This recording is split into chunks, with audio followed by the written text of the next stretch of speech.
제10장.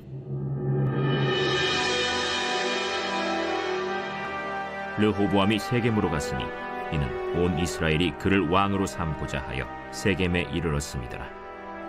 느밧의 아들 여로보암이 전에 솔로몬 왕의 낯을 피하여 애굽으로 도망하여 있었더니 이 일을 듣고 여로보암이 애굽에서부터 돌아오매 무리가 사람을 보내어 그를 불렀더라.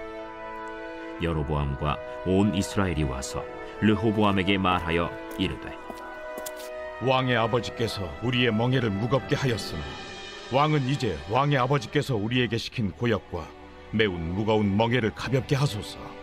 그리하시면 우리가 왕을 섬기겠나이다.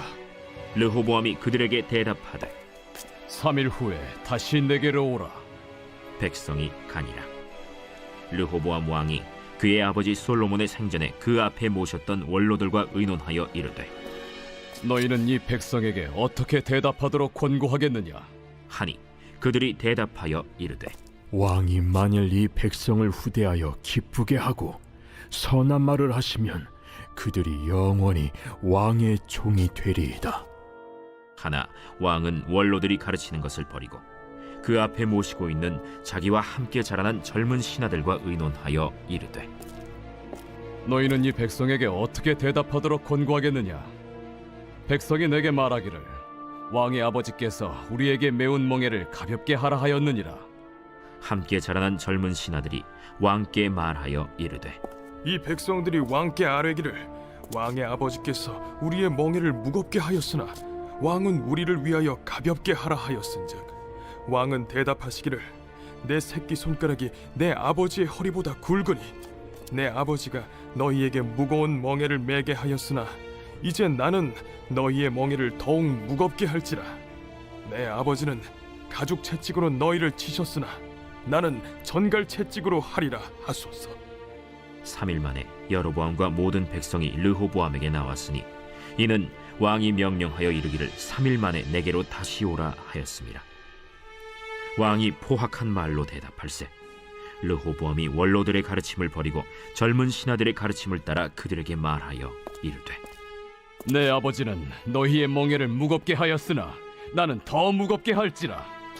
내 아버지는 가죽 채찍으로 너희를 치셨으나 나는 전갈 채찍으로 치리라. 왕이 이같이 백성의 말을 듣지 아니하였으니 이 일은 하나님께로 말미암아 난 것이라. 여호와께서 전에 실로 사람 아히야로 하여금 느밧의 아들 여로보암에게 이르신 말씀을 응하게 하십니다. 온 이스라엘은 왕이 자기들의 말을 듣지 아니함을 보고 왕에게 대답하여 이르되, 우리가 다윗과 무슨 관계가 있느냐? 이세 아들에게서 받을 유산이 없도다. 이스라엘아, 각각 너희의 장막으로 돌아가라. 다윗이여, 이제 너는 내 집이나 돌보라. 하고 온 이스라엘이 그들의 장막으로 돌아가니라. 그러나 유다 성읍들에 사는 이스라엘 자손들에게는 르호보암이 그들의 왕이 되었더라. 르호보암 왕이 역군의 감독 하도람을 보냈더니 이스라엘 자손이 저를 돌로 쳐 죽인지라. 르호보암 왕이 급히 수레에 올라 예루살렘으로 도망하였더라. 이에 이스라엘이 다윗의 집을 배반하여 오늘날까지 이르니라.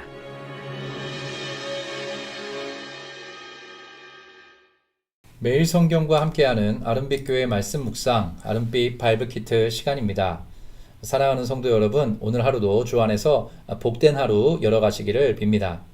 오늘은 솔로몬의 아들 르호보암의 이야기를 살펴보겠습니다. 오늘 읽었던 본문은 찬란했던 통일 왕국이 이제 남과 북으로 쪼개지는 참담한 순간을 기록합니다. 이 분열의 역사는 단순한 정치적 사건만은 아닙니다. 하나님 앞에서 우리 인간이 교만을 선택할 때, 또 불순종을 선택할 때 그 결과가 얼마나 무서운지를 보여주는 경고의 말씀이라 할 수 있겠습니다. 솔로몬이 죽습니다. 그러자 백성들은 솔로몬의 아들인 르호보암에게 찾아갑니다. 그리고 이런 부탁을 하는데요. 아버지 솔로몬 시대의 강제 노역을 조금 가볍게 해달라는 부탁을 합니다. 오늘 말씀 3절입니다. 무리가 사람을 보내어 그를 불렀더라. 여로보암과 온 이스라엘이 와서 르호보암에게 말하여 이르되, 왕의 아버지께서 우리의 멍에를 무겁게 하였으나 왕은 이제 왕의 아버지께서 우리에게 시킨 고역과 매운 무거운 멍에를 가볍게 하소서. 그리하시면 우리가 왕을 섬기겠나이다. 르호보암이 그들에게 대답하되 3일 후에 다시 내게로 오라 하매 백성이 가니라. 백성들로부터 요청을 들은 르호보암은 3일의 시간을 법니다. 그리고 나서 먼저는 이스라엘 원로들에게 조언을 구해요. 그게 6절의 내용인데요. 르호보암 왕이 그의 아버지 솔로몬의 생전에 그 앞에 모셨던 원로들과 의논하여 이르되 너희는 이 백성에게 어떻게 대답하도록 권고하겠느냐 하니 조언을 좀 해보라는 거죠. 그랬더니 7절에 원로들이 이렇게 이야기합니다. 그들이 대답하여 이르되 왕이 만일 이 백성을 후대하여 기쁘게 하고 선한 말을 하시면 그들이 영원히 왕의 종이 되리이다. 백성을 후대하라고, 그들을 좀 기쁘게 하고 그들의 마음을 좀 편안하게 하는 선한 말을 하라고 조언합니다. 그런데 르호보암은 이 지혜로운 원로들의 조언을 무시합니다. 자기와 더불어 함께 성장했던 젊은 시다들의 조언을 선택해요. 그 조언이 무엇이었냐? 내 새끼손가락이 내 아버지의 허리보다 굵으니 나는 너희에게 더 무거운 멍에를 매게 하겠다라는 강경한 지침이었어요. 그러면서 이렇게까지 말을 덧댑니다. 내 아버지는 가죽 채찍으로 너희를 치셨지만 나는 전갈 채찍으로 하리라 라고까지 합니다. 이에 대해서 13절에서는 포악한 말로 대답했다 라고 기록하고 있습니다. 결국 르호보암의 이 교만하고 거친 대답은 백성들의 분노를 폭발시킵니다. 이스라엘 공동체는 이제 우리가 다윗과 무슨 관계가 있냐? 이새의 아들에게서 더 이상 받을 유산이 없다 라고 외칩니다. 이로 인해 결국 유다 지파와 베냐민 지파, 남유다 왕국 두 지파만 남게 되고요. 나머지 10지파는 떠납니다. 그래서 북이스라엘 왕국을 세우게 되죠. 이로써 사울, 다윗, 솔로몬으로 이어졌던 통일 왕국은 분열이라는 파국을 맞게 되었습니다. 이게 오늘 본문의 핵심적인 내용입니다. 이 비극적인 왕국 분열의 이야기는 오늘 우리에게 몇 가지 중요한 메시지와 교훈을 던져주는데요. 먼저 첫 번째, 인간의 실수와 실패까지도 사용하시는 하나님의 주권에 대해서 이야기해 줍니다. 오늘 말씀 15절은 이 비극적인 분열에 대해서 이렇게 선언하는데요.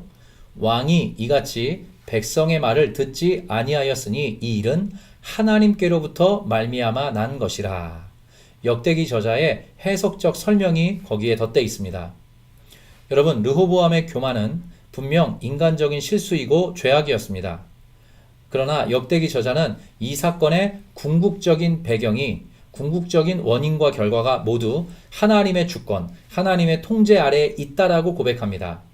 하나님께로부터 말미암아 난 것이라. 일찍이 솔로몬 왕이 일탈을 하죠. 그 일탈이 끝까지 이어집니다. 아내를 많이 두지 말라고 하나님 분명히 말씀하셨는데 이방의 많은 여인을 아내로 맞이했어요. 결국 우상 숭배와 배교의 길을 걷습니다. 그때 하나님께서 다음과 같이 솔로몬에게 말씀하셨었거든요. 열왕기상 11장 말씀을 제가 읽어드리겠습니다. 11장 11절. 여호와께서 솔로몬에게 말씀하시되 내게 이러한 일이 있었고 또 내가 내 언약과 내가 내게 명령한 법도를 지키지 아니하였으니 내가 반드시 이 나라를 내게서 빼앗아 내 신하에게 주리라. 그러나 내 아버지 다윗을 위하여 내 세대에는 이 일을 행하지 아니하고 내 아들의 손에서 빼앗으려니와 오직 내가 이 나라를 다 빼앗지 아니하고 내 종 다윗과 내가 택한 예루살렘을 위하여 한 지파를 내 아들에게 주리라 하셨더라. 결국 이 예언의 말씀이 현실로 드러나게 된 것이죠. 그래서 남북왕국이 분열하게 되었고 르호보암은 남유다 왕국의, 또 여로보암은 북이스라엘 왕국의 왕이 됩니다. 솔로몬 뿐이겠습니까? 또 르호보암 뿐이겠습니까? 우리 각자의 삶에도 사실 지울 수 없는 실수, 잘못, 후회, 하나님 앞에서 그릇행했던 모든 일들이 있습니다. 그런데 우리 하나님께서는 그 모든 연약함과 부족함을 알고 계십니다. 그것을 때로 허용하시기도 하지만 나아가 그것까지 활용하시고 사용하셔서 하나님의 위대한 사랑과 자비를 드러내십니다. 당대에는 이렇게 슬픈 이야기들로 귀결되는 것 같았지만 결국 분열된 왕국 중에서 남유다 왕국을 통해 메시아 예수께서 오십니다. 인간의 죄, 떨쳐낼 수 없었던 교만도 하나님의 언약을 끝내 깨뜨리지는 못한다는 거 우리는 기억해야 합니다. 하나님은 그 위에 형언할 수 없는 큰 사랑을 덮으셔서 결국 그분의 뜻을 끝끝내 이루어 가시는 분이십니다.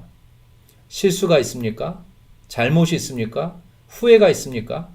다시 우리 사랑의 하나님, 우리 아버지 하나님을 주목하여 바라보시는 모든 성도 되시기를 바랍니다. 그분께서 우리 당대에 아니면 우리 앞날에 하나님께서 모든 것들을 아우르셔서 다시 걸어갈 수 있도록 우리를 빚어주실 것이고 우리를 세워주실 것이고 우리를 밀어주실 것입니다. 이 모든 성경의 이야기들을 통해서 죄의 목소리는 크다. 그러나 용서의 목소리는 더 크다라는 격언을 다시 한번 마음에 새기게 됩니다. 둘째, 지혜와 존중을 버린 교만한 리더십의 파국적 결말에 대해 우리가 생각해 볼 수 있어야 됩니다. 르호보암의 가장 큰 죄는 백성을 향해 지혜와 존중의 태도를 보이지 않았던 것입니다. 자신의 권위, 자신의 권세를 과시하는 교만을 선택하였던 거죠. 원로들의 조언이 맞는 말이었습니다. 그들의 조언을 잘 들었어야 했는데 그렇지 않았습니다. 조언의 내용은 이러했죠. 왕이 만일 이 백성을 후대하여 기쁘게 하고 선한 말을 하시면 그들이 영원히 왕의 종이 될 것입니다. 후대하여 그들의 마음을 얻고 선한 말로 그들을 위로하고 격려하라는 거죠. 그리고 결정적으로 왕이 백성을 위해 있는 것이지 백성이 왕을 위해 있는 게 아니라는 것을 환기시켰던 것입니다. 르호보암은 기억했어야 했어요. 그런데 르호보암은 그 조언을 듣지 않고 결국 그릇된 길로 나아갑니다. 하나님께서 저와 여러분에게도 저마다의 영역에서 어떤 역할과 지위를 주셨습니다. 가정에서 부모는 리더입니다. 직장에서도 우리가 각자 저마다의 위치에서 저마다에게 부여된 그 역할 안에서 리더십을 발휘해야 합니다. 지위가 낮더라도 리더십은 주체적으로 흘러나오는 일종의 덕이라고 할 수 있겠습니다. 여기서 중요한 사실 하나 배우게 되는데요. 참된 리더십은 언제나 지혜와 존중을 포함한다는 사실입니다. 자신을 낮추고 상대방을 헤아리는 겸손도 성경적 리더십이라는 걸 발견하게 돼요. 왜 그렇습니까? 바로 예수님께서 지혜로, 존중으로, 겸손으로, 헤아림으로 이 땅에 오셔서 우리를 섬겨주신 분이시기 때문입니다. 예수님을 닮은 섬김을 통한 리더십이야말로 공동체를 하나로 묶고 공동체를 든든히 세우며 유지하는 기독교의 궁극적 원리가 된다. 우리가 이 말씀을 통해 확인하게 됩니다. 사랑하는 아름빛 성도 여러분, 르호보암의 어리석은 선택은 역사를 바꿨고 또 비극을 낳았습니다. 그러나 그 모든 상황 속에서도 하나님께서는 당신의 신실한 언약을 지키시고 결국 선한 일을 이루어 가십니다. 어두운 역사를 뚫어내는 하나님의 주권과 능력과 열심은 우리에게 분명한 소망입니다. 그 주권, 그 능력, 그 열심이 오늘 우리로 살아가게 만드는 것이죠. 그러나 또 하나 우리는 르호보암의 모습을 반면교사로 삼아야 합니다. 하나님의 말씀과 그분의 마음을 헤아리면서 지혜와 존중 그리고 겸손으로 세상과 영혼을 섬기는 쪽을 언제나 택해야 합니다. 교만과 자기중심성은 나와 주변을 결국 고통스럽게 하죠. 궁극적으로 하나님께 끊임없이 거역하는 결과를 가져다 줍니다. 반대로 지혜와 존중, 겸손, 그리고 섬김의 태도로 우리가 살아가게 될 때 우리는 우리를 먼저 섬겨주신 그리스도를 잘 따라가는 그분의 제자로서 승리의 걸음, 형통의 걸음을 걷게 될 것입니다. 이 말씀의 은혜가 우리 모든 아름빛교회 성도님들과 귀한 청년들에게 임하기를 간절히 소망합니다. 오늘 하루도 힘내십시오. 함께 기도하겠습니다. 하나님 아버지, 베풀어 주신 은혜와 사랑에 감사드립니다. 오늘 남북 왕국이 르호보암 시대에 분열되는 장면을 보았습니다.